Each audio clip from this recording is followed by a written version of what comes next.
Guys, welcome to the Danny McDermott Show. I appreciate you guys coming back. Thank you for all two of you. We really do appreciate it. Hi, Kevin. I just wanted to give a shout out to one of our writers, Carrie.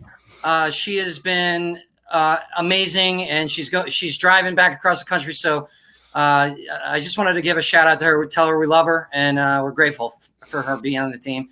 Okay, so I hope everybody had a safe and socially distanced Super Bowl Sunday. I don't know how the players do it, Kevin, without worrying about getting COVID. Can you imagine if the players had to social distance during the game? That would be a weird game, wouldn't it? I'd be paranoid, imagining a spiral of COVID coming at me, I'd have gloves made of sanitizing wipes sewn together, Can you imagine trying to tackle people 6 feet apart? And remaining 6 feet apart. I mean, the huddle would take up half the field. They're wearing 2 masks. You know what I mean? And trying to understand the plays. Like, what? What did you say? Porterhouse steak? Oh, quarterback sneak. Yeah, that makes more sense. Yeah. Now that you yelled it out, do you think we should change it? Wait. You want to do a hooker on sabbatical? I think we should leave that talk for after the game.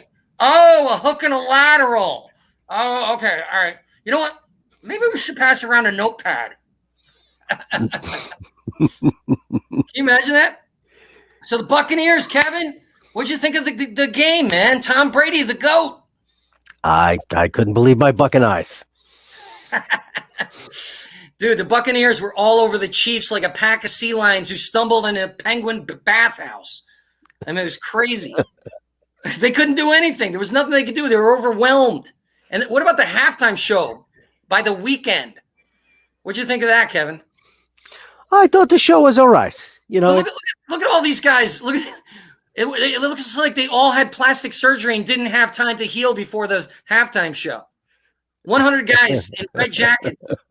They're dancing around in their daddies with their dad's tighty whities pulled over their faces. This shit is weird, man. Well, it's more like the weekday than the weekend, but well, I think we can all agree it was a weak performance. No, I'm just kidding. I didn't even see it. Happy post Super Bowl pre-Valentine's Day show, ladies and gentlemen. Yeah, nothing like a COVID Super Bowl Sunday to supplement the beer gut heading into Valentine's Day and romance. Right? That's why you got to buy a good gift. So, you got to get something that'll really woo her so you can work off those calories with Valentine's Day sex, No gas station roses, guys. Plan it out. Plan it out. Okay. So it's been a crazy week. I don't know if you guys have heard about this, but the Texas Department of Public Safety had to apologize for an Amber Alert they released, which featured a photo of the killer doll Chucky from the 1988 horror movie Child's Play.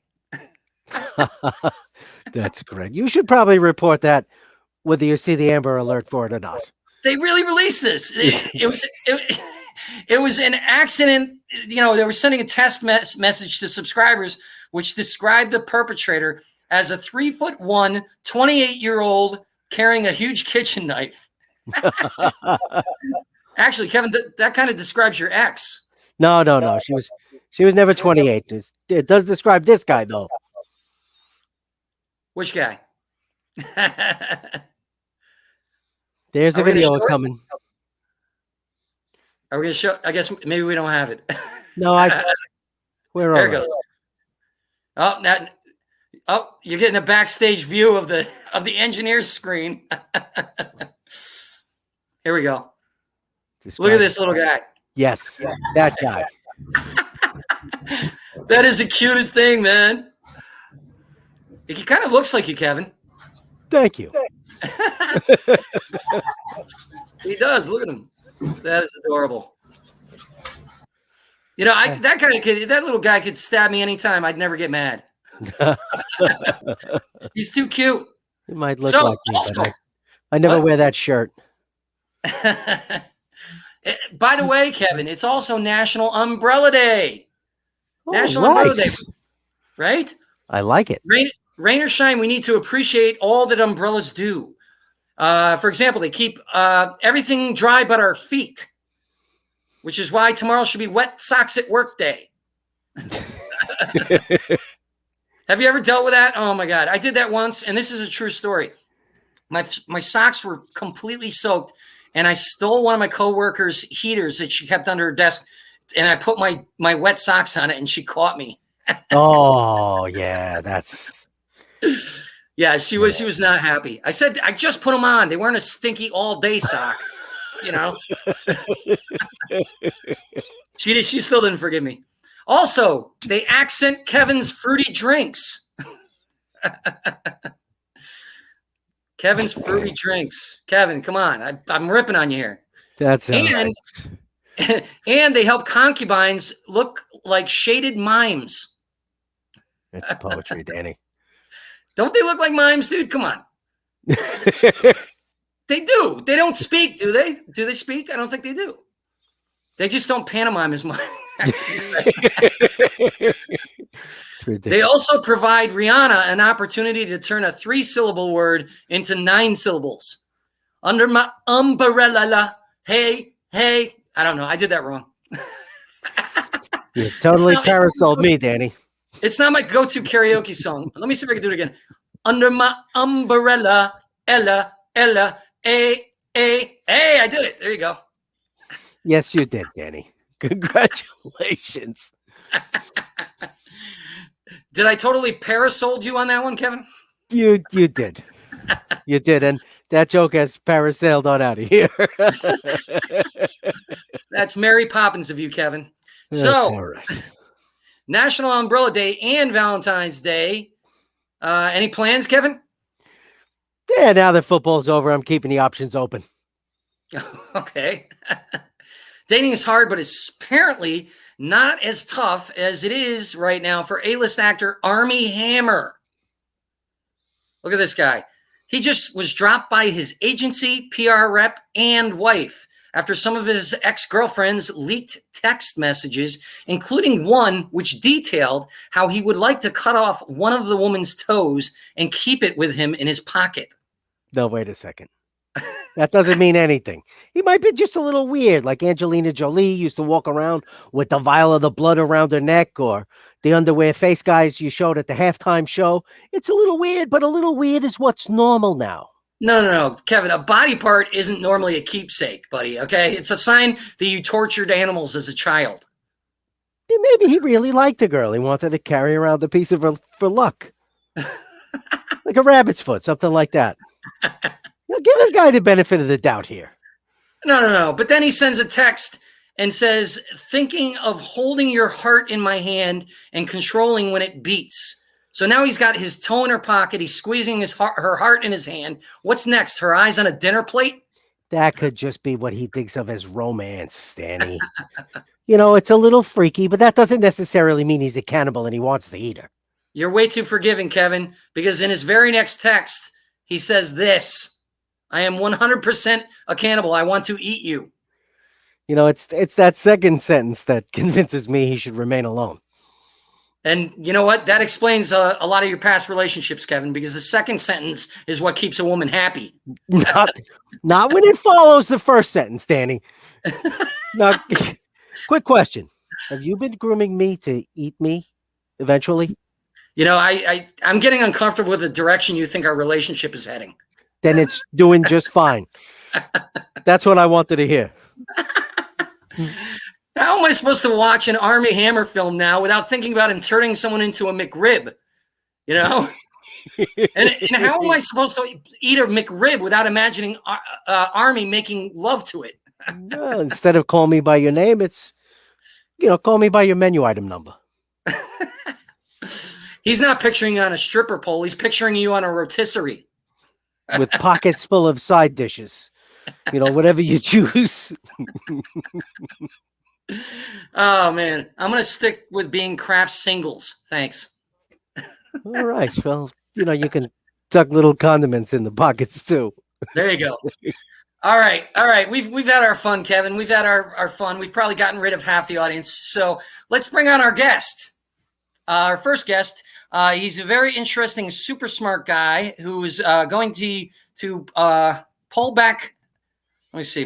There we go. He's going to pull back the curtain a bit and give us a sneak peek into the world of internet business. All right. Please welcome Jonathan Wally Weilbaecher. Did I pronounce that last name right? I hope I did. You 89% there. That's pretty good. You want to clue him in on which syllable he went astray? So every time I interact with a German human, I will always have to deal with this interaction because our family pronounces it Weilbaecher, like a wall and a back that does. Right. But that's not how it is actually pronounced. It's like Weilbaecher, like this, like that excess Germany-ness that you need to have in there. And I think my family, when they came to America generations ago, were just like, that's not going to sell in New Orleans. So they changed it to the pronunciation of Weilbaecher, which then informs my nickname, Wally, which I've had most of my life. So Sure. That's great, man. I had a nickname back in college. It was Hammered. Getting there. I was trying to open a door. It was the first night in the dorm room, and I was trying to open the door. I was so drunk I couldn't get the key in. And this guy looks at me. He goes, "Are you hammered?" And I never heard that word before. And I go, "No, I'm Danny. Nice to meet you." So that became my nickname for 4 years of college. But you have a fascinating work history. Could you share with our audience some of the companies you've worked for and what you did for them? Yeah, absolutely. So, for the past 10, 12-ish years, I've worked in the digital media space, predominantly through the platform of YouTube as a business and a media platform. But I've worked in and through basically any platform that audiences can gather, and audience growth has really been sort of the name of the game. And I've done everything in the space from making content to I worked playing video games at one point. There was a wannabe super entrepreneur who thought he was going to be the next Richard Branson. So he created a website that had some high lofty ideals, but he accidented into being smart enough to put like 12 20 somethings in a room and say, hey, just put video game videos on YouTube. And this was the early days of when YouTube was actually monetizable, and they had just brought out the partner program. And so there was a whole mess of us who cut our teeth on the digital media space. Literally, like my beat on the video game team was iPhone games. So like I was the guy that had to beat Angry Birds and record how you get 3 stars and put that on the internet for people to learn. Dude, I've got PTSD from Angry Birds. I do. I'm not even joking. Dude, I played that game so much. I'm in bed with my wife, staying up till 3 a.m. She's like, "Are you playing Angry Birds again?" And I literally, dude, I still have repetitive stress syndrome from that game. I want to sue those pigs. I have deep-seated PTSD on Angry Birds. There's literally video somewhere on the internet. I don't think it's been deleted yet, but I will not help anyone find it otherwise. That's literally for a 6-hour stream of me trying to get 3 stars on a single level. And it literally, I failed. I had to close the stream down and come back the next morning and do it again because this was work. I couldn't stay there 24/7 until I finished it. And then an hour into the next day, I finally did it. And I was a kid with like principles and stuff, so I wasn't gonna like go online and find someone else who beat it to figure out how they did it. I was like, I have to figure this out. If people trust my Angry Birds content, and so it was desperately important to figure that out. You had Angry Birds, and I did, and there is proof of me going absolutely certifiably insane on not doing it, and then finally doing it. And there was like 20, 30 people in the chat room at the time who were following this epic quest. And it was great. We had a good time. But that sort of got me into the internet business, as you so eloquently put it. And I've been, I took that moment, did a little victory lap around my mom, who said I'd never, make a living playing video games, and then focused on the industry as a whole. And so I took a bit of sabbatical from work, went back to New Orleans, and just studied internet video, web series. Blip TV was an old platform that was big on this stuff. Flash videos, cartoon stuff from like the early 2000s, and just trying to understand the philosophy of content creation. There was no philosophy, like trying to figure out what one could be, because it was all so brand new. It was the Wild West. It was like the Wild West back then. It really was, and very much it was the Wild West in terms of like the whole Manifest Destiny Western expansion Wild West, where like everything was brand new. We're still kind of in the Wild West, but we're in that like late 1800s Wyatt Earp. When he's done retiring, he goes to Hollywood to be a cowboy consultant. Like we're almost to that next generational leap, but it's still technically the Wild West. Cowboy consultant. Yeah. And that's kind of basically what the direction I went. So I took that time. I called that my like bachelor's in YouTube economics, where I just studied that for like 6 months. Came back to LA, started working for a company called Maker Studios. They eventually got bought by Disney for close to $1 billion in a really dumb transaction. But like, so they were one of the leading entities in the YouTube as a business world. They would take channels, sign them to a contract. All the money that would flow from YouTube flowed through that other company first, and then redistributed to the channels. And the value that the channels would receive out of that was support. And that, how can we make you better at YouTube? Can we get you brand deals? Can we get sponsorships? So on and so forth. And that's where I, basically got my master's in the internet space. And I got to watch some of the top YouTubers, succeed and look at their back end and study, the relationship between audiences and content, and what was working, what wasn't, what was trending, what failed. And I was really able to create a solid idea about how to be good on digital media. And then is that what got you involved with Sarah Silverman? That's like step 2, and she was maybe step 5. So like on the path down that road, I started working for another company who kind of poached me from Maker. It was another MCN. But what was cool about this one is they were also an actual talent management group. So like they managed Linkin Park and Slash and Martin Lawrence and a lot of like real Enrique Iglesias. And so they had this real traditional entertainment mindset. And so when they saw the success we were having on YouTube on this like side secondary part of the company, that secondary part of the company became the primary part of the company. And I want to show you something. Go ahead. This wasn't even planned. You mentioned Slash. Beautiful. I have a Slash shirt. Apparently on your lap. And I happen to have my computer on my tiny little dresser in this crappy little apartment. So I just literally, you said Slash, I just opened the middle drawer and pulled out the shirt. What's funny is Slash in real life is exactly like he is on that shirt. It's like the first time I saw him like down a hallway, I'm like, okay, yeah. Usually you expect to see famous people like more in like a normal mode when they're in, like their manager's office or something. But no, he's 24/7 like that, at least from my limited experience. That shirt is always ready to go. I could tell. That was. I couldn't believe you mentioned it. I couldn't coincidence. Yeah. And when you mentioned the $1 billion check for Disney, I feel a little bit better about $62 for a medium soda. They got to fund these things somewhere, and I'm thirsty. Yeah. So No, it seems like it should happen. So traditional entertainment meshed with the digital space, and so because of the connections at this management firm, we were able to pitch our services to like major entities, and the sort of like my first big win in the space.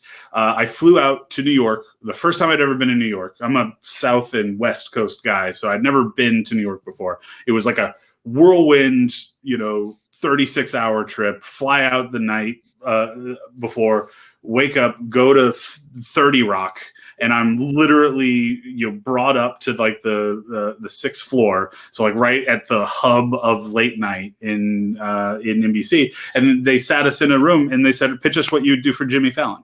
And we obviously prepared. It wasn't like a surprise for Fallon. I knew that's what the pitch was. We put a lot of thought and effort into it, and we laid out a plan, and they hired us to transition him from the late night show to the Tonight Show.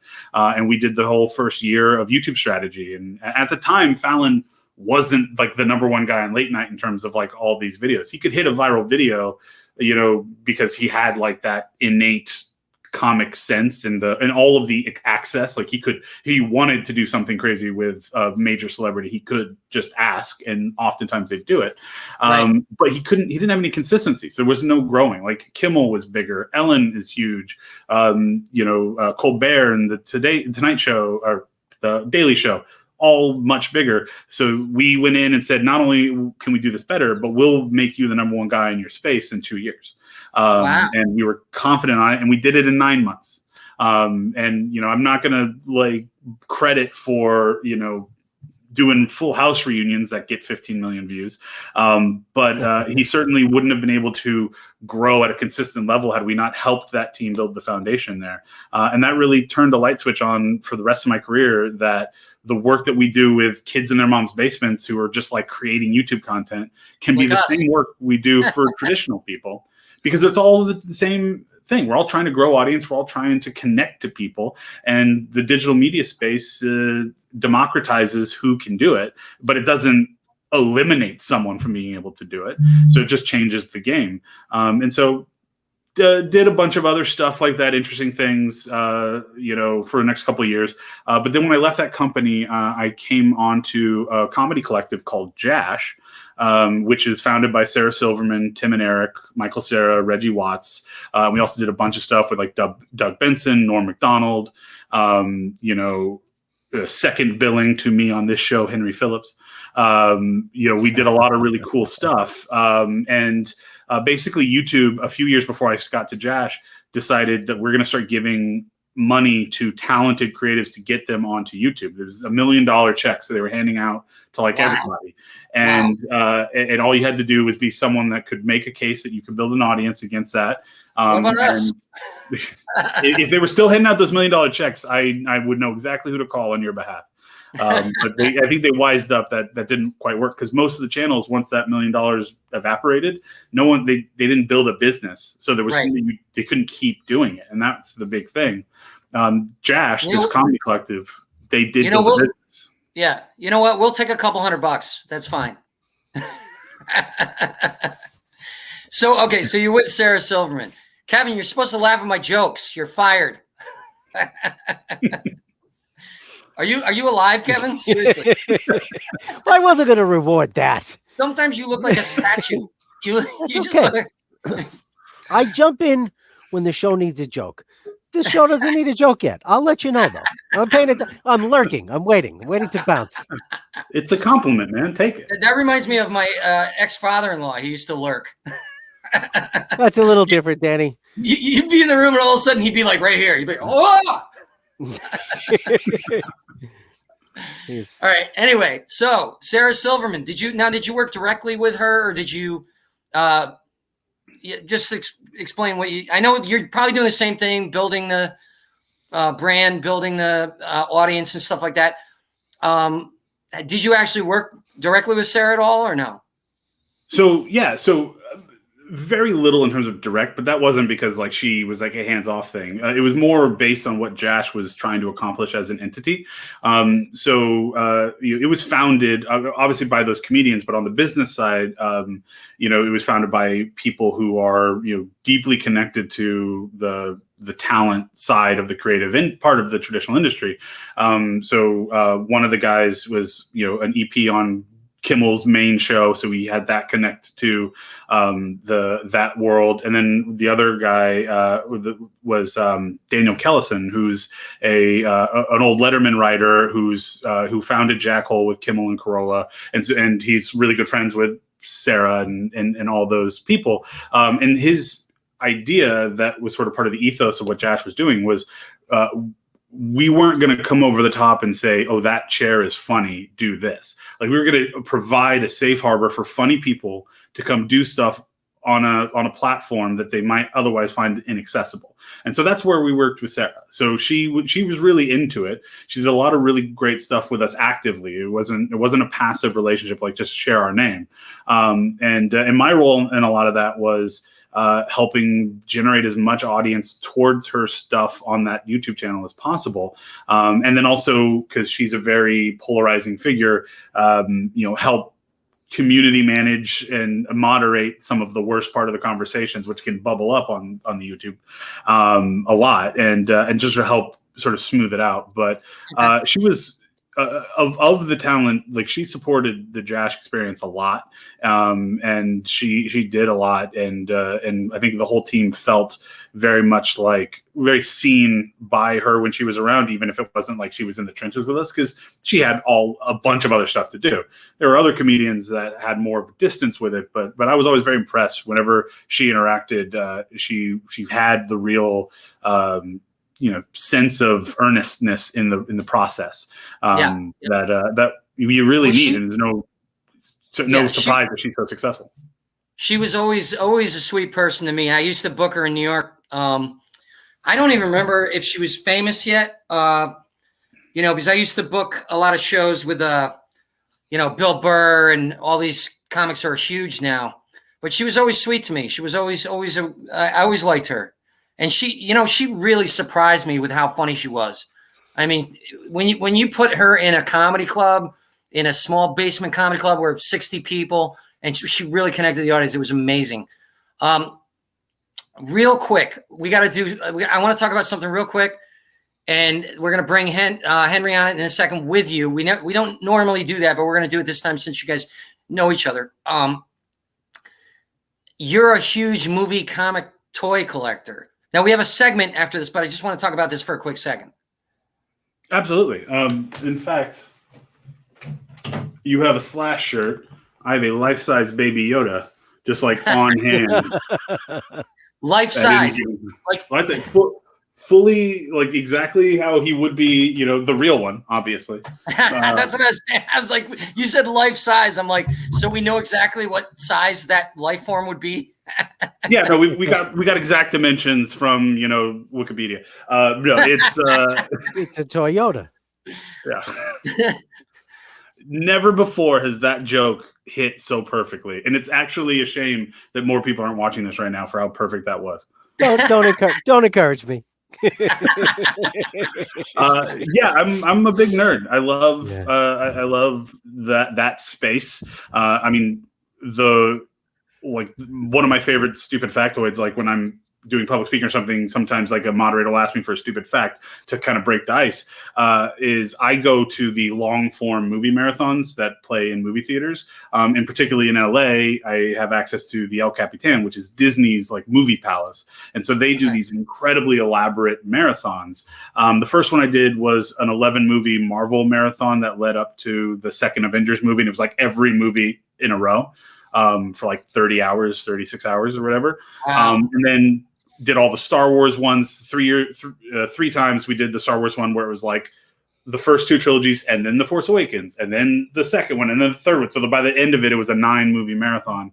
But the piece de resistance, the crowning jewel of the marathon experience, right before Avengers Endgame, they did all 22 Marvel movies that they had released in a row, 40 some odd hours, 2 full days. and I was front row, the happiest a person can possibly be sitting in there. It was such a magical experience that during that marathon, I actually matched with my wife on Matchdoc or Tinder. What? So like literally, I'm like enjoying this thing, and like this beautiful woman like matches me. And I'm like, okay, I'll talk to you later after I watch Iron Man.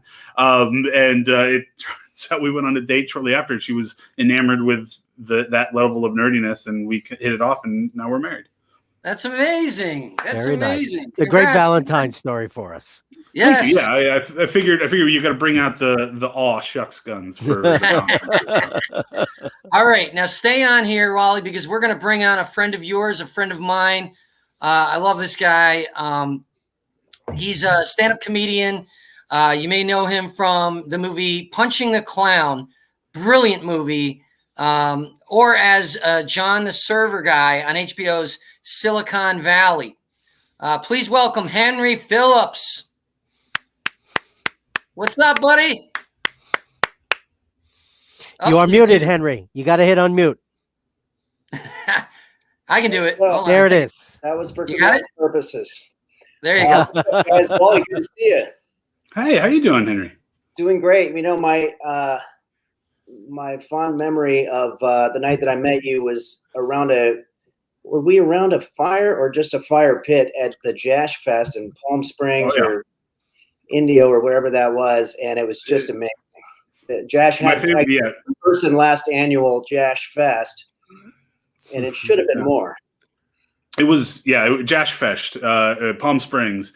That fire pit was hilarious because that was it was like the Saturday night, and then there was still one more kind of day, but there was supposed to be like a big party for the people that are working on it. That was going to be Saturday night, and messages were crossed, wires were crossed or whatever. And so I asked Daniel, where is everyone going? And he said back to the hotel. That was the fire pit. Little did I know he meant like that's where a couple people were going. So me and someone else we're like, oh, that's where the after party is, and then we just sort of show up, and you get that moment of like, oh, should we be here? Well, no, we're here now, so we're going to enjoy ourselves. And so we all hung out for a couple hours by the fire pit under the stars in Palm Springs. It was actually really fun. I think I had a bottle of something or other that I was swigging. I don't know. It was great.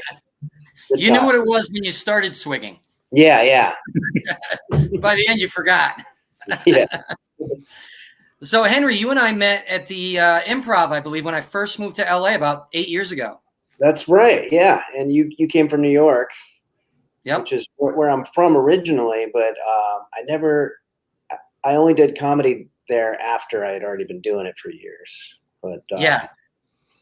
Well, you immediately. It's funny because I mean you hang out there, but you don't hang out. You didn't hang out there as much as a lot of other comics. You were doing a lot of road work. You were doing a lot of gigs, and you were. I put in my time early, like in maybe 95 is my first time that I performed there at the Improv. Bud Friedman.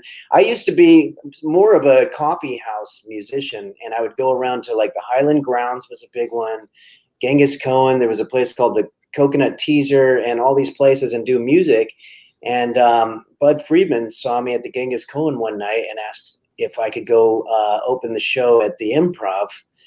And I did. It went well, and that was just the beginning. And I looked around. I was like a kid in a candy store. I was probably 25 or 26, and I was like, this is amazing. You got Kevin Nealon hanging out with like Chris Rock in the corner there, and there's like the guy from the Mod Squad for whatever reason. There was just the original Mod Squad. Like it was just unbelievable. And I hung out there probably every night for about 20 years.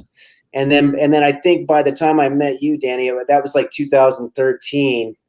Yep. It started waning a little bit just because I was getting older, but it's still a really fun place. I mean, not now, but it will be again. Well, yeah. Well, I learned really quickly that you were one of the most beloved comedians in LA. From what you really were. Everybody respected you. In fact. Yeah, well, come on, you're a likable guy. You're not one of those comics where that guy's a dick. You're just not. Well, I'm not sure what to attribute that to. I mean, overall, He's been trying, Danny. it was all pretty fun times over there. You know, people would just riff on something, but yeah, I don't remember a lot of bad energy. No, you've been very beloved by everyone, and you blew me away because I don't think it was that night, but it might have been a month later. You introduced me to Mike Judge. Oh yeah, you guys are very good friends. Well, he's a guy who likes to go out to places like that too. We've done the Comedy Store and the whole situation, you know, the whole comedy circuit. Yeah, he's a regular down to earth guy, as I'm sure you know, because we've hung out there. But you were nice enough to introduce me like one of the guys. And for those of you in the audience who don't know, Mike, he created Beavis and Butthead. He created King of the Hill and the movie Office Space. He's a legend, and he's and Silicon Valley. Yeah, I met him, going back to what Wally was saying. I met him through Daniel Kellison, who is the one who, you know, JASH. So, but it blew my mind because you introduced me to him. I sat and talked with him for like a good 20, 25 minutes, just me and him. And I was like, wow. Regular down-to-earth guy. Yeah. He's a physicist, right? I think, yeah, his original background was as a engineer, which, man, I'm so dumb. I don't even know what that is exactly. I think there's a lot of different types of engineers, but I don't know which one. Yeah, there are. But yeah, right now he's engineering success in the TV and movie business, so I get that. But yeah, but he really loves you. Out in people too, because I mean, honestly, over the history of being there, like Rodney Dangerfield is probably one of the biggest sightings that I had there. You know, later in his life, but it was really a place where pretty high up there people would just sort of hang out, and everybody just sort of felt comfortable. Maybe it's the comedy vibe that puts people in that place where they just, you know. Yeah. But I was blown away at the level of incredible talent that liked you. You know what I mean? That really genuinely liked you. And yeah, I mean, it was pretty cool. I felt grateful to become your friend. So, and then you did my podcast, and I think a couple of my podcasts, but I did the one at Molly Malone's. Right. And they got to open all this stuff up, because I got to say, you know, and I'm not gonna, I'm not one of these guys who's like, you know, you know, there's more people dying from the economy than the COVID or whatever. But all I am saying is that I really can't wait until they open stuff up, because it really is such a memory of me.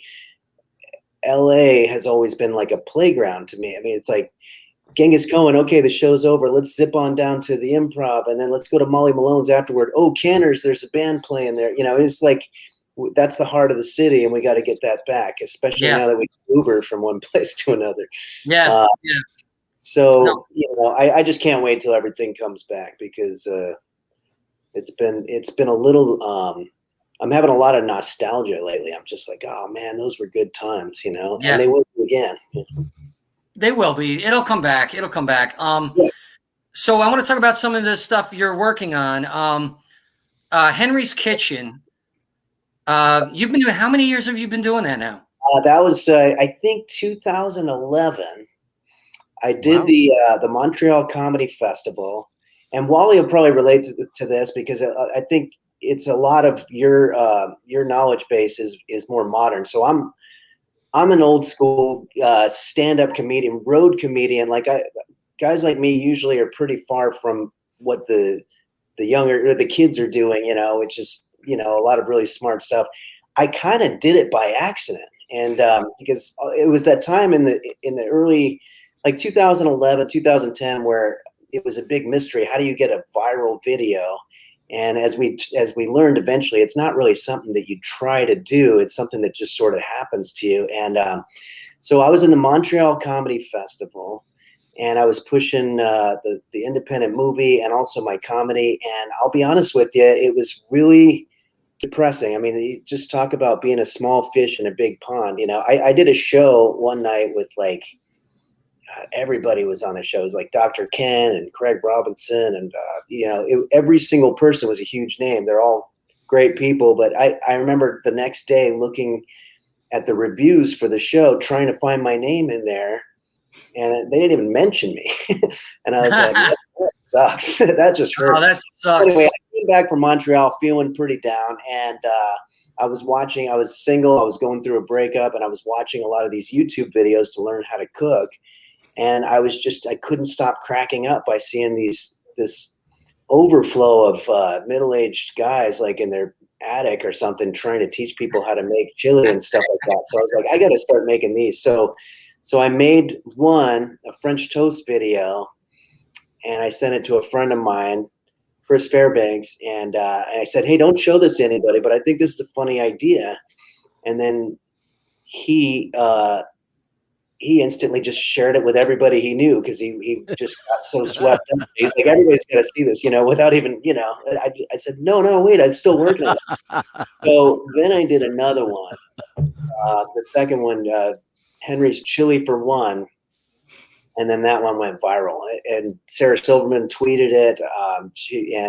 Wow. It got edit and all this other stuff. And it was so fun for me to sit there and look on my phone at the time, just seeing the views just go up by the tens of thousands, and the comments. I was getting death threats for the first time in my life. It was so really exciting. Oh, people were calling me all kinds of, this guy's a serial killer. This guy's, you know, those are the kind ones. But this is really happening, and it was like, you know, several 100,000 views. And so then I was like, well, maybe. So I still wasn't in that zone of, well, this is what I'm going to do for a living. I was still doing the comedy, but over the next few years, there were some specific moments. I would be at the airport, and I was getting recognized by not the people that normally would be like watching Comedy Central or something like that. It was like a businessman with a briefcase or something like that saying, hey, my kids showed me your video or whatever. And then people started showing up to my shows that just knew the guy teaching cooking on YouTube, and they had no idea I had this whole career that I was doing before that. And so that's when I was like, well, this is something I can really do. And then once COVID hit, I was like, well, this is going to be it. So I do it on Patreon, which is great because you have, and I also did through JASH, we did the Henry's Kitchen Masterclass where I went to New York and shot those. That was a lot of fun. And yeah, I mean, it's basically a career now. And I started a new web series called The Highwayman, where I'm a guy who tries to help people that are stranded on the road. And I don't know what the hell I'm doing. And let's show a clip. Let's show that clip. We got to show that clip. It's so funny. Jake Evans was an architect and an everyday citizen until a freak accident caused him to experience highly unusual levels of lower back pain. And he was forced to live on long-term disability insurance. Jake was driving on a bridge one night. He saw a lady taking her own life. But first she handed him a box and said, you've got to give this to Dr. Wilson. That day forward, Jake was traumatized. He knew somehow he had to make things right. And so he wanders helping people in need, and he goes by the name of the Highwayman. The Highwayman. Highwayman, keep on doing the best you can, helping people all across the land. I love you, Highwayman.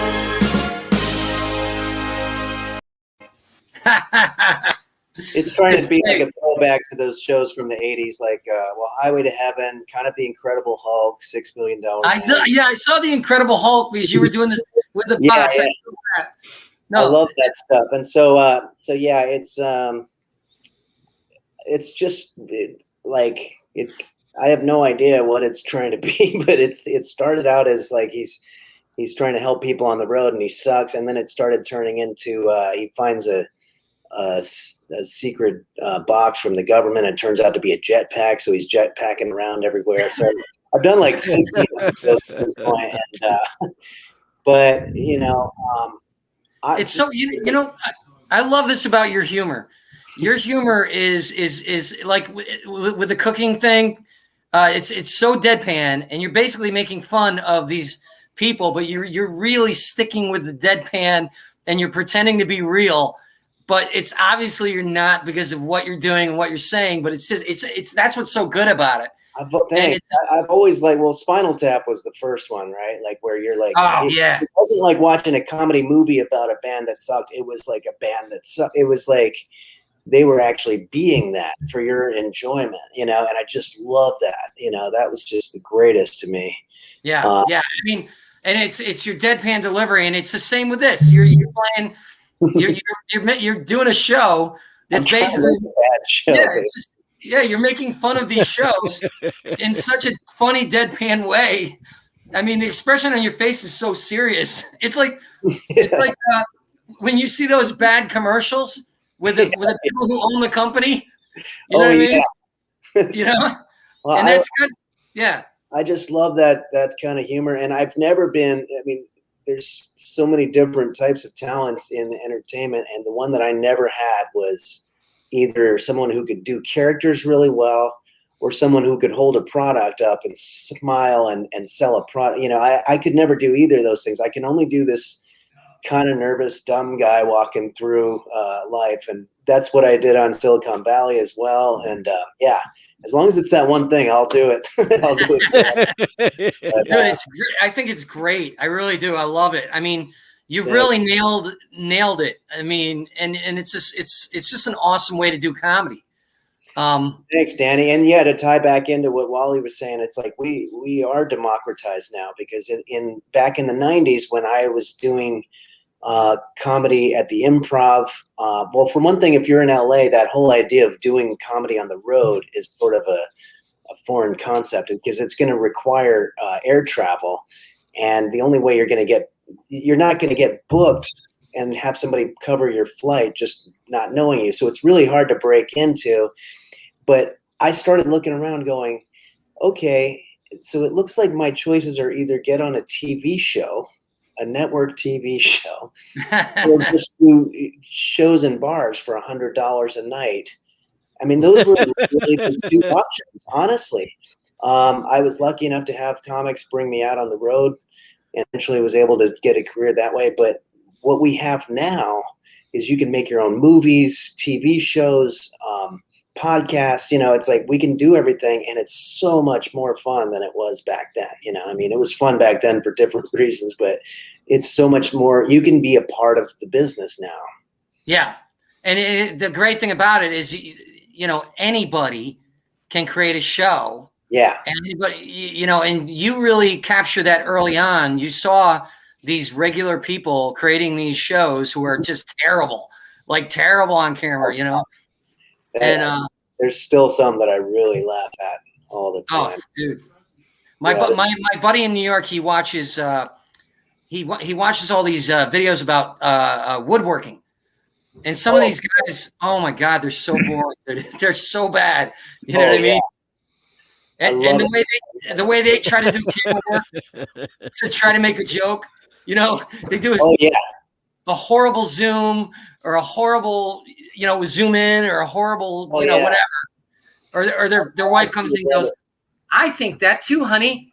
Yeah, there's a video called "Who Needs a Movie," which is just one of the best. Do you know which one I'm talking about, Wally?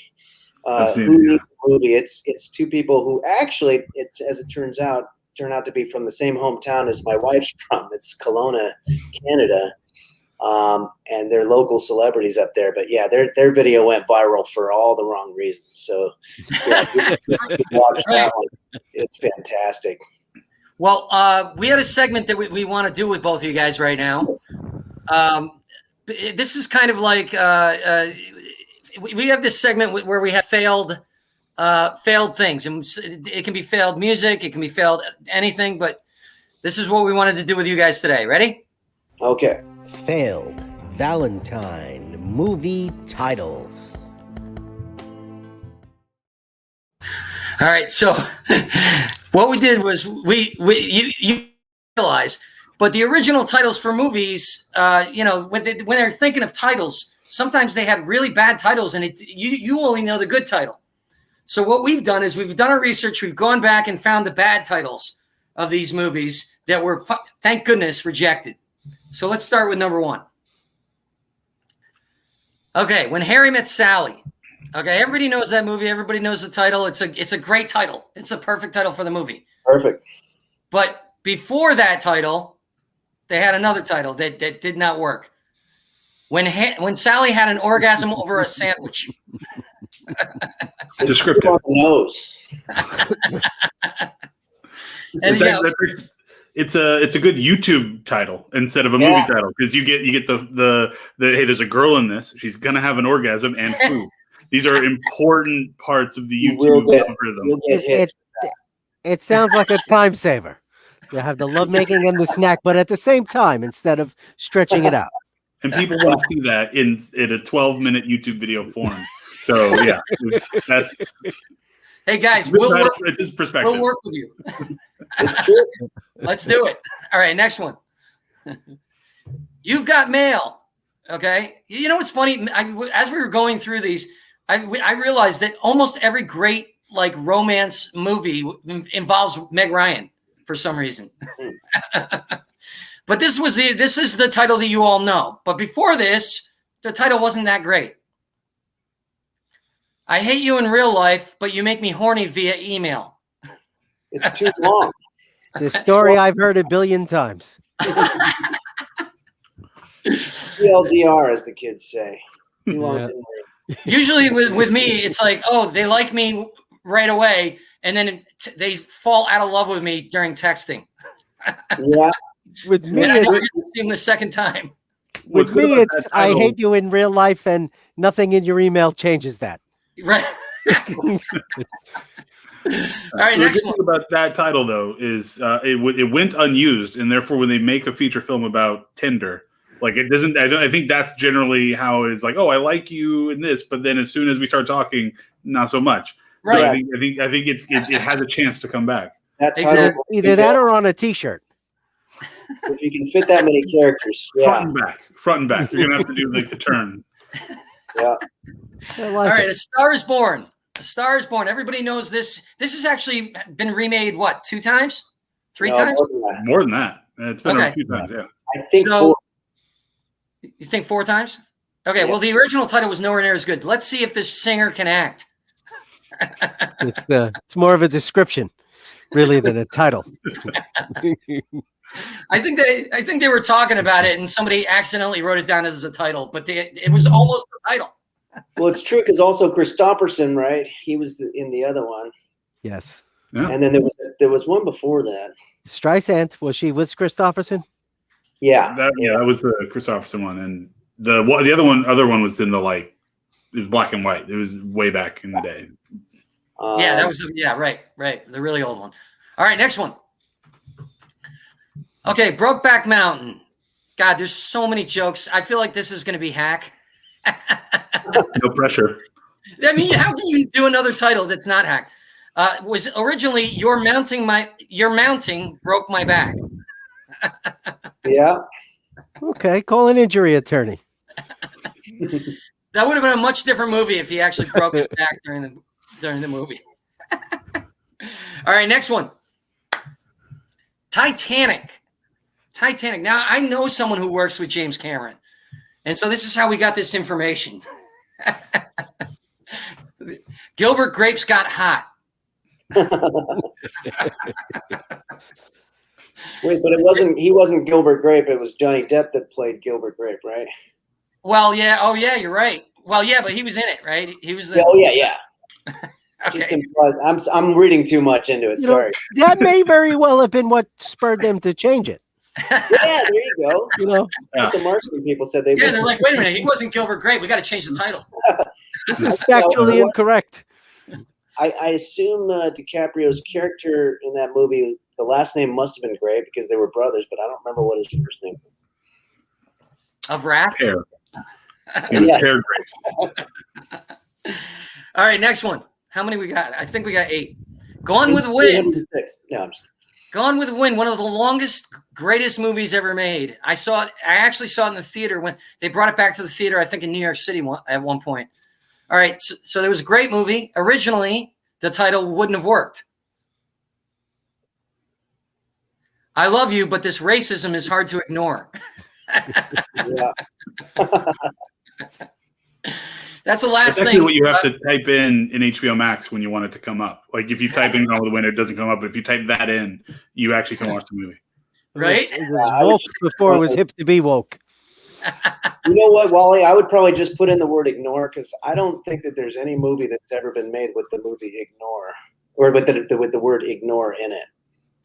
There you go. That's actually a very real point. I can't think of anything. No, Yeah. that's just good marketing right there, Danny. Who's the genius who thought of that? There's regarding Henry. There should be a sequel ignoring Henry, but they never made that one. So I don't know. Well, I'm glad we're recording this so we can steal all these ideas. Oh yeah. All right. It's Next preserved for posterity. Next one. 50 First Dates. That was a very, very romantic movie. Yeah, but it wouldn't have been quite as romantic if the original title was used. 21st Dates and 31 Night Stands. I think the original title was "I'm taking care of my mom with Alzheimer's, and you won't believe this shit." All right, Kevin, that wasn't in the script. I know. I took a chance, Danny. I'm a risk taker, and you can't stop me. You miss 100% of the shots you don't take. That's it. Bad joke is better than no joke at all. That's the problem with live TV. Kevin can just say shit. All right, next one. The Shape of Water. That was a beautiful movie. One of the special effects guys might even work on my movie if we ever get it done, which we will.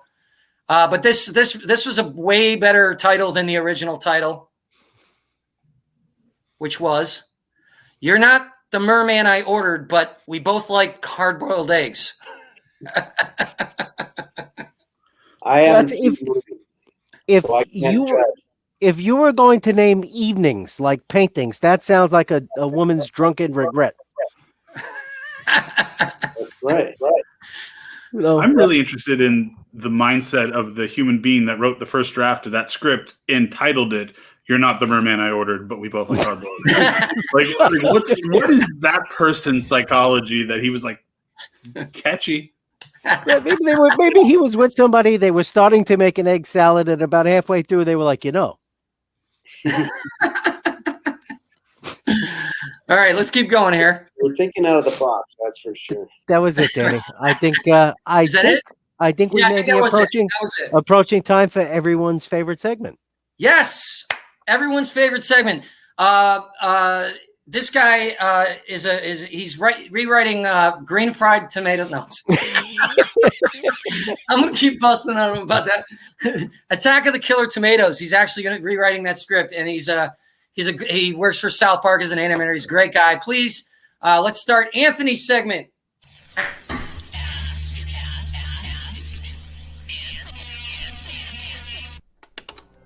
What movie recommendations do you have for aquatic horror?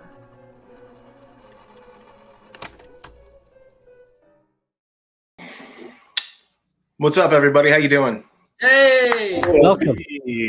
Nice to meet you, Henry. How you doing? Yeah, does this segment end with me taking my shirt off at the beach? Is that the aquatic horror? Is this a prank on me? What's going on here? There's a lot. I got to tell you, this is probably the biggest segment we've had, and it's funny because this is the sub genre of horror, and it's like I got a lot of movies, so hopefully you have like 2 days. I'll get out of the way. Go. Well, yeah. So aquatic horror is aside from a few films, and I say like maybe even a couple, it's really overlooked. But we're going to start very quickly with the most romantic film of all time, Creature from the Black Lagoon. Hey. If you're going to kick off the aquatic horror, you got to start with this. That's it. Now, Adrienne Barbeau, right? I'm sorry? Was that Adrienne Barbeau? Or am I Negatory, sir, but she's on the list. She's coming. Okay. I like That was where it. going. I'm mixing something up. Oh Was yeah, Was The Shape of Water influenced by that movie? 100%. I think Del Toro and Wally, please chime in if you hear anything. Anybody as well. Del Toro has a massive like love affair with Universal monsters. In fact, he almost had a shot to. In fact, he did to curate their library, and it just didn't work out. Is that correct, Wally? Do you recall that? Yeah, I mean, he was so far as to he was going to even start remaking those movies, but they could never get the deals right on it, and so he was like, "I'm tired of waiting," and he made Shape of Water as a way of basically making a Creature from the Black Lagoon film. Yeah, and then they're like, "No, please come back, come back." He's like, "Nah, I got other things to do." I won Best Picture with this. I don't need you. Yeah, exactly. Okay, so moving forward, we're gonna skip many decades and just go right to the first blockbuster. Boom! Aquatic horror of all time in space is literally this one. Everybody's seen it, and if you haven't, it's streaming. Go get it. Get it on Blu-ray. It's a hell of a movie. In fact, it's probably one of the best popcorn thrillers of all time. That's just my opinion. Well, it put Spielberg. Yeah, it really put Spielberg on the map. That was the big one that really. The amount of money they made on that movie was insane. Oh yeah, in fact, I mean that movie like almost was the plug was going to be pulled 2,000 times, and I can't imagine what cinema today would look like. I mean, some wunderkind would come around and take it in a good direction, but like I can't imagine what cinema would look like today had it not happened. It'd be totally different. There's some people who said who say right now that they wish it never happened, but you know that's another segment. Oh, of course, they said it ruined cinema. Wow. Yeah. But I disagree. Exactly. The first summer blockbuster. 100%. Yeah. So we're gonna skip right to John Carpenter's The Fog, starring Adrian Barbeau. Oh, okay. All right. Now this is the most atmospheric movie I think in the whole recommendations that I've got. Unfortunately, some of the optics don't translate to today's audience, but it's still atmospheric. It's still a great story. Some really fantastic camera work. The end. Jamie Lee Curtis is awesome. Dean Cundy, I know that. Dean Cundy was the DP. Oh, God bless him. Yeah. In fact, actually, Janet Leigh makes an appearance. Jamie Lee Curtis's mom makes an appearance in the film. So it's kind of like cool to see the family affair. Oh, wow. Very cool. In 1989, there were 6 movies that were released. Now, remember our last segment? We had Deep Impact and Armageddon, right? Yes. Everything was like duplicating each other. Well, 1989 murders that segment because Leviathan, The Abyss, Deep Star 6, Evil Below, Lords of the Deep, Endless Descent. These are all aquatic horror films. Wow. Yeah. And you only heard of 3 of them. Not only just aquatic horror films, most of those are let's go to the lowest part of the ocean and have aquatic horror films. Oh yeah. It is tightly connected. Well, if you're going to look for a horror in the deep water, you're going to look for the deepest water where nobody's ever been to find those monsters, right? Or you could just go to the beach like a normal human being. Yeah, exactly. And watch Kevin. So now we're back to aquatic horror. Deep Star 6. Okay, not to be confused with Deep Space Nine. Deep Star 6, right? Which really should have been called Deep Star 60 Minutes until something fucking happens because this movie sucks. I hate to say it. Everybody in this movie is awesome, but this movie is a skip-worthy, hard skip-worthy film. Boom, done. Deep Six that box. Yes. Now Leviathan is what you want. In fact, now I gotta give Deep Star 6 a little credit because they didn't have the budget Leviathan has, and I do like the cast of Deep Star 6. But Leviathan gets right to it. It's a little clunky in terms of some of the effects. It's a Stan Winston feature, so the effects are pretty fucking good. But it becomes a man in the suit at the end, which doesn't really, compete against like the Abyss. You're really not. And so Leviathan, at the end of the day, it's a good fucking movie. So there you go. All right. There's more. No, dude, right. No. I'm going to bore you guys forevermore. This is halftime. Dude, where's the weekend? Wearing tighty whities on their face. Oh, nicely done. Well produced. Oh, you know what? I'm gonna just hook this up real quick. 5, 4, 3, 2, 1. So there's a movie in 1990 called The Rift. Okay, by the director of Pieces, a horror film. Is it good? Not really. Is it worth looking at once in your life? It is. While you're folding laundry. So just a heads up. Yeah. So we're going to skip to like basically the late 90s. Boom, Anaconda. Wally and I watched this probably pretty recently, as a matter of fact. And a couple months ago. You're not going to really like do better than two villains in a film. You got an anaconda that wants to murder and squeeze everybody, and then you got John Voight. Yeah. And you've got, South American Jennifer Lopez. Of course, but like you got Jennifer Lopez, you got Ice Cube. I mean, you got the dude from Jumanji who played Robin Williams' abusive father. I mean, I feel like that movie has 3 villains, though, Anthony. You have the Snake, you have John Voight, and then you have John Voight's accent. Because, Jesus Christ. How you were able to even talk about that movie that long without bringing it up is commendable to your commitment to the bit. Yes. What was his accent? What was he doing? Yeah, what was he supposed to be? Vaguely south of Texas. Literally all of the world, if you take everything south of Texas and put it into one accent. So a lot of like Hispanic, South American, French, for some reason. I think maybe Eskimo. Yeah, it's a little bit of everything. Inuit, sir. That's hilarious. It's a hell of a movie. It totally holds up. We had so much fun watching this shit. And in fact, we threw it on as like a goof. No disrespect. And we're just like totally watching it. Yeah.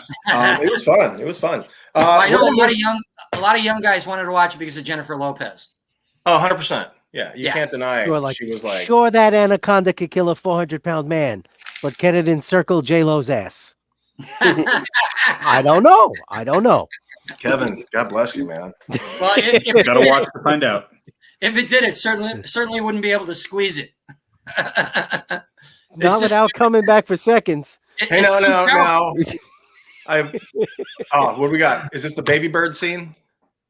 Oh, let's hear this. I'm getting the hell back to LA. So it's got to be prepared. It's good to be prepared. He sounded like Scarface. He's trying to do Scarface. Yes, he is. He did. He sounded like Scarface. Yeah, it's pretty poor. But what's not pretty poor is fucking Deep Rising, dude. This movie's awesome, dude. Steven Sommers, who went on to do the Mummy fame.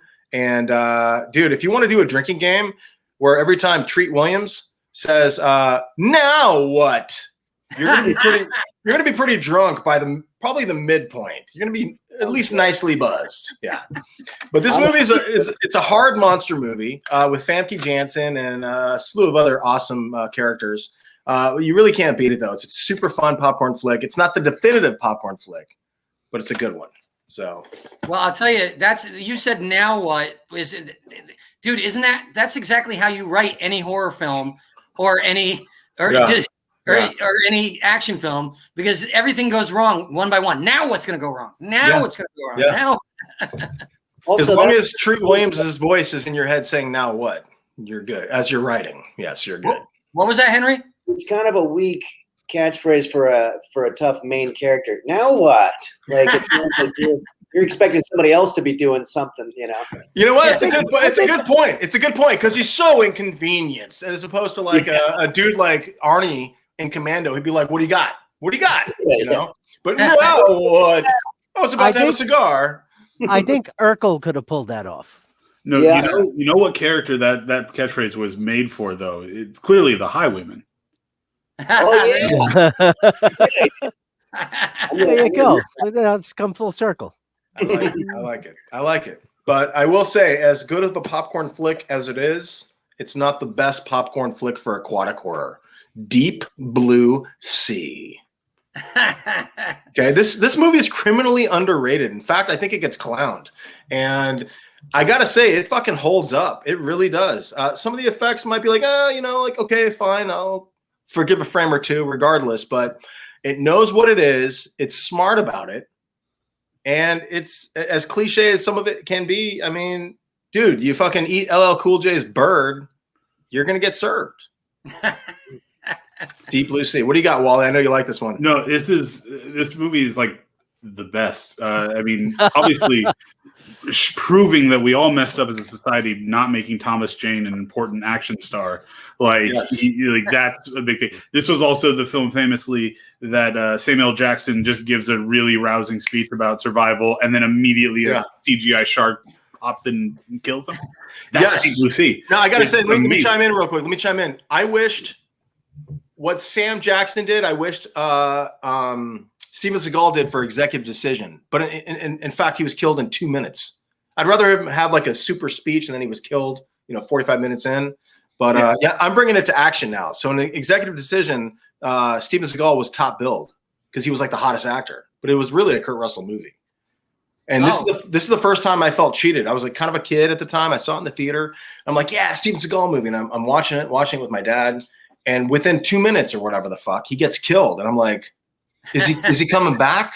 Right.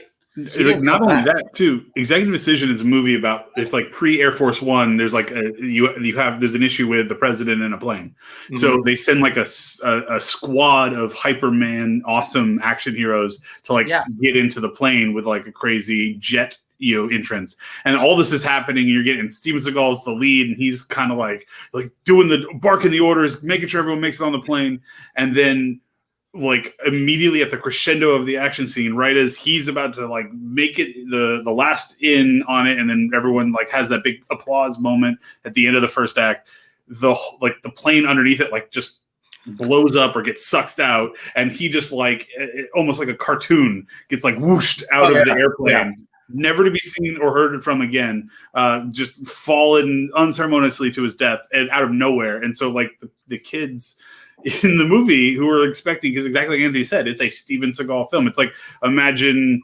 they're making an Iron Man movie and Robert Downey Jr. is in all the advertisements, and 2 minutes in, he's gone, and then it's all about, Don Cheadle.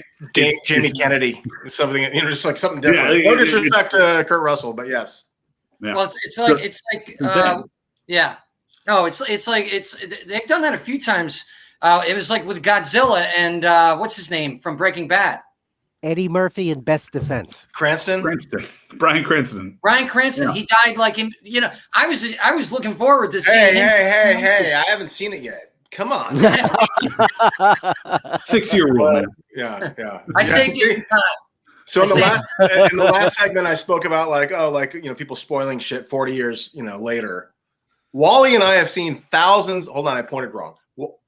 Well, Jesus Christ. Wally and I have seen thousands of movies together. And when we agree, we wholeheartedly agree. When we disagree, people will leave the room because this guy and I are so passionate about our viewpoints. But yes, I probably had enough time to watch the Cranston version of Godzilla. Yeah. Not worth it. Can I put a little capper on Deep Blue Sea, though, for a second? Because just like one of my favorite things ever about this movie, the main theme, like the theme that plays as the like helicopter pans out and you see the ever smalling main heroes, and then the credits come up. Directed by Rennie literally sounds almost exactly like the main theme from Shrek, like from a couple years later. And what happened is not Smash Mouth. It's not Smash, like the actual score from Shrek. Yeah. And what happened was, in Deep Blue Sea, they asked Trevor Rabin, the composer, to just do a general Hans Zimmer sound for the score. And so, like, he took elements from all of that.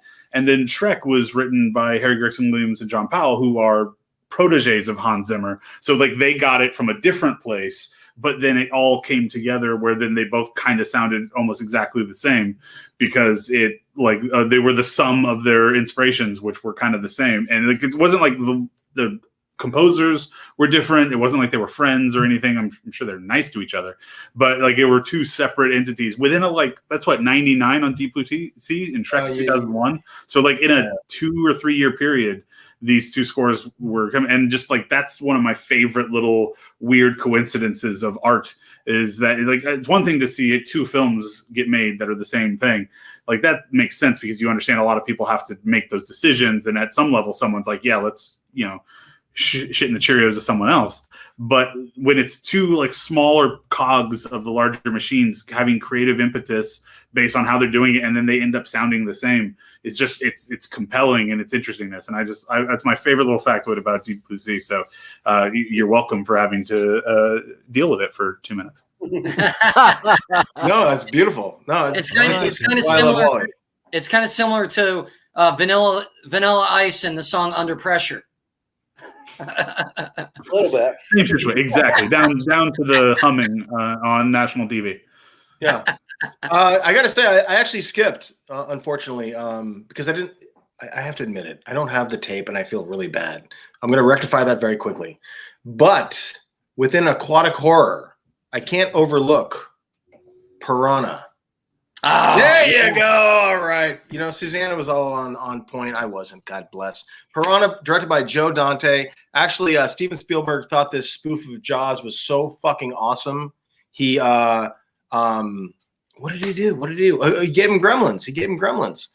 He actually watched Joe Dante's career. He ended up doing The Howling in '81, and they met, I think, during the Twilight Zone anthology, where Joe Dante had a bit. And so did Spielberg, which led to Gremlins and everything else, Inner Space and so on and so forth. Oh, dude, Joe Dante, some of his movies are my favorite movies of all time.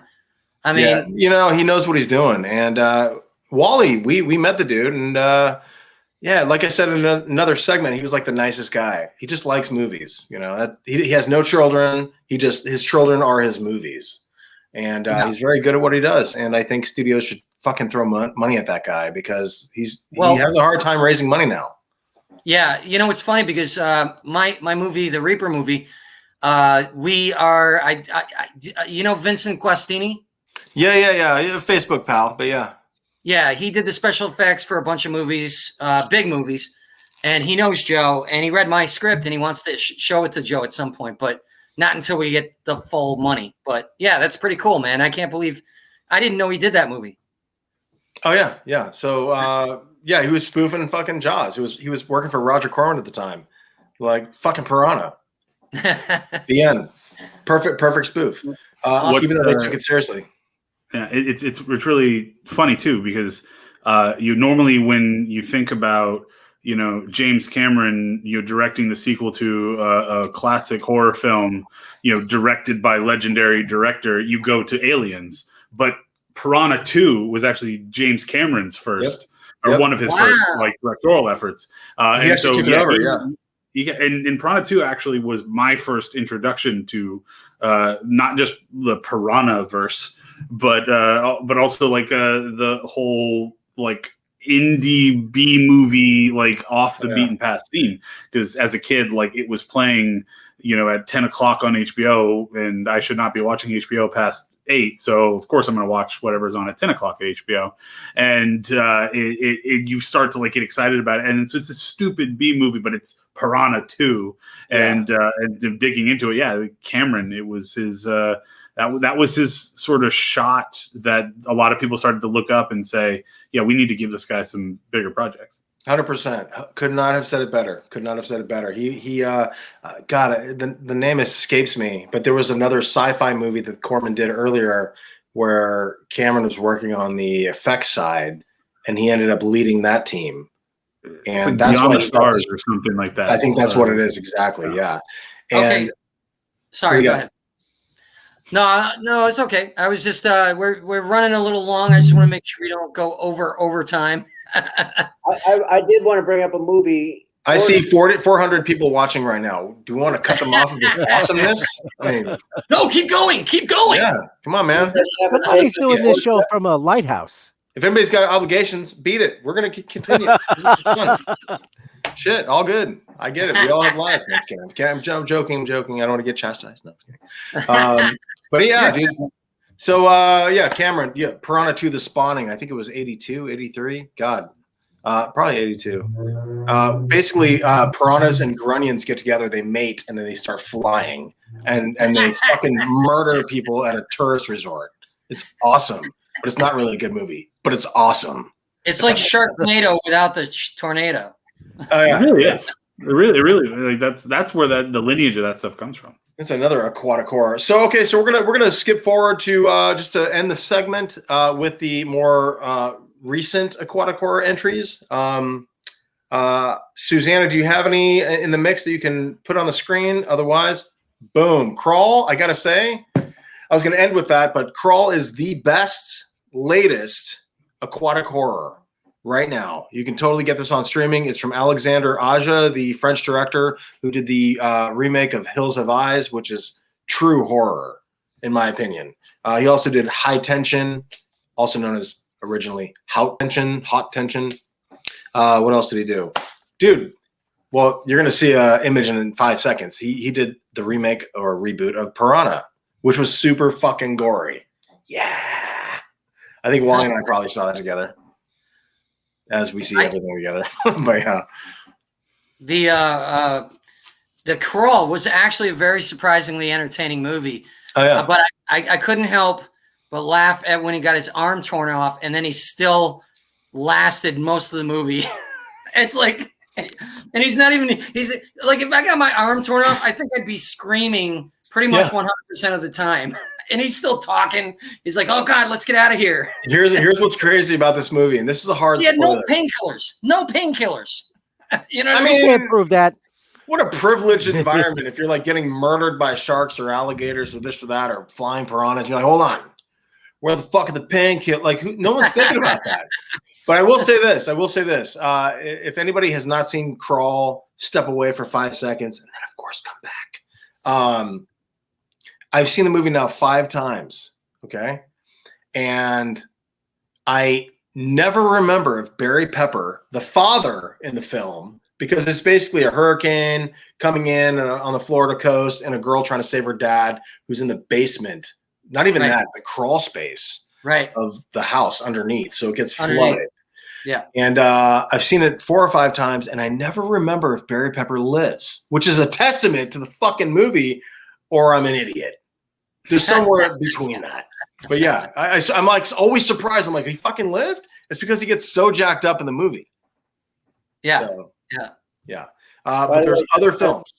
Where I got Adrienne Barbeau, she was in Swamp Thing in 1982. That's what I was thinking. 100%. Nicely done. Nicely done. I would say biological mutation horror. However, yes, but swamps are aquatic. Swamp Thing is 100% an aquatic hero. Yeah. Not to pull out my DC comic books here for a second, but he is of the water. So I will allow this as a. But I will say this: the movie in '82 was a horror, if you will, but I don't find the comic to be a horror. Oh, but there's some debatable science fiction. It's definitely science fiction. Definitely science fiction. But you know what? You were absolutely correct. Nonetheless, in fact, some of those mutations in the '82 film, when I was a kid and I saw that, I was like, "Are you kidding me?" This is a lot for a 5-year-old. Adrienne Barbeau had a very favorable mutation. Herself. Oh yeah. See, I was going to bring it up. I'm glad you brought it up, Henry, because I was going to bring it up. That was my favorite scene. Yeah. So, long story short, too late. There's been a slew of aquatic horror in the mainstream cinema. Open Water, I believe, started as an indie film of sorts. Made a fat splash and regenerated the cycle of aquatic horror, of the unknown underneath. And it spawned several sequels. I found it to be claustrophobically, if you can use that word, effective. It's worth looking. It's almost like a Blair Witch quality, but not as big of a splash, no pun intended, right? You know, like when it first came out. So on to the next. Can't talk about anything else but 47 meters down. Obviously, I don't know my camera cues. I actually enjoyed the second one, although this one paves the way. It's got some effective sequences, but I think Uncaged, the sequel, is better. So heads up. Moving forward. Good information. Yeah. I'm gonna just pad this out forever. Oh, there's more. Or did we kill it all? Did we kill it? It's like 3 a.m. We're like, oh my God. I think you're getting cut off. I think they said that there's another day. We're shutting down. That's it. And we got it all. I can't fucking believe it. Hey, love you all. Aquatic horror, that's the 101 right there. And I could literally do another segment and bore you to death with the ones that fell between the cracks. Maybe Memorial Day before people go to the beach. It was a great segment, and I loved having the guests. This is the first time we've had both of the guests in during this whole conversation, so it was great. So thank you, Anthony. You are awesome. Let's hear it for him. Good time. Thanks, Wally. Thanks, Henry. Thanks, Kevin. Thanks, Danny. I appreciate it. Everybody behind the scenes. Carrie, Susanna, thank you so much. Yes, thank you all. Great show. You guys were great. Where can they find you guys? Henry, where can they find you? Oh, I love it when people go to YouTube and look up either the Henry's Kitchen or the Highwayman. Also on henryphillips.com, you can watch my comedy special, which was put out by JASH as well. So there's a lot of stuff out there. Nice. You know, I visited JASH a handful of times. They threw some pretty good parties. Mm-hmm. Yeah, it was enjoyable. Yeah. It was one of the things that we did really well. You can find me on the social media platforms at JWWALLE for mostly industry related stuff. But if that interests you and intrigues you, and you want to know more about the world of digital media, follow and hit me up.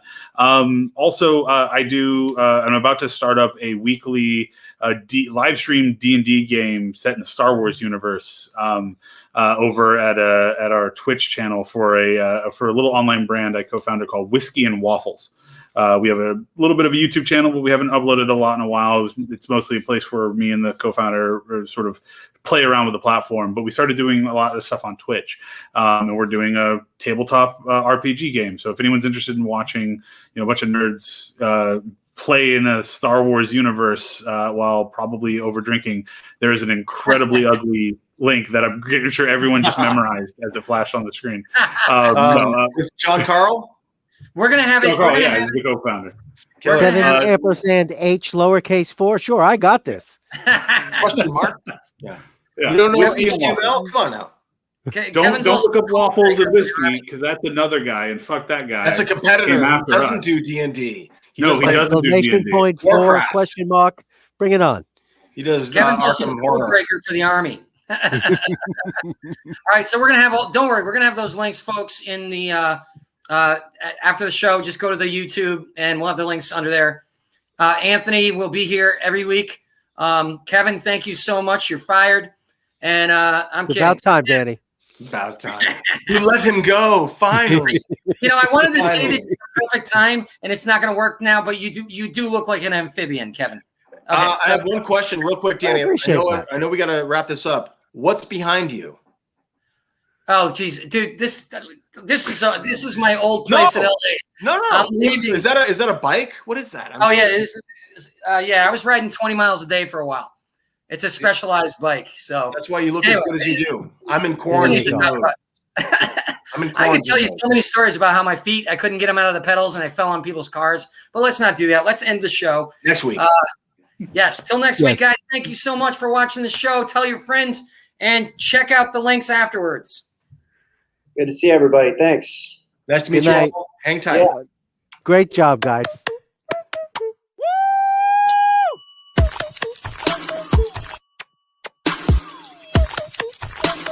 Nope.